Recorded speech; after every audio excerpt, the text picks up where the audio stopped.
കല്യാണത്തിന് മുൻപും ശേഷവും ധ്യാനിനുണ്ടായ ഏറ്റവും വലിയ മാറ്റം എന്താണ്? എനിക്ക് വലിയ മാറ്റങ്ങൾ എന്റെ സ്വഭാവത്തിലോ അല്ലെങ്കിൽ എന്റെ ഇതിനകത്തൊന്നും വലിയ മാറ്റങ്ങൾ ഉണ്ടായിട്ടില്ല.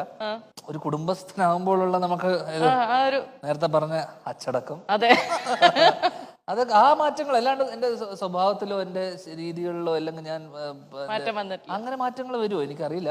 വരുമായിരിക്കും, ചിലർക്കൊക്കെ വരുമായിരിക്കും, നന്നായി വരുമായിരിക്കും. പക്ഷെ എന്റെ അങ്ങനത്തെ രീതിയിലുള്ള എന്റെ മാറ്റങ്ങളൊന്നും അതിന് ഭാര്യയെ സമ്മതിക്കണം, കാരണം അങ്ങനെ തന്നെ ആവാൻ അനുവദിക്കുന്ന എനിക്കറിയില്ല. ഇവര് പറഞ്ഞിട്ട് എന്താണ് ഇവർ പറയുന്നത്? കല്യാണത്തിന് ശേഷം അവൻ നന്നായി മാറി. ഇപ്പോഴത്തെ അവനെ നമുക്ക് ഏട്ടനായാലും എനിക്ക് തോന്നിയിട്ടുള്ളത് ഭയങ്കര റെസ്പെക്ട് ആണ് ഇപ്പത്തെ അവനാ. കൈയടിക്കൂ.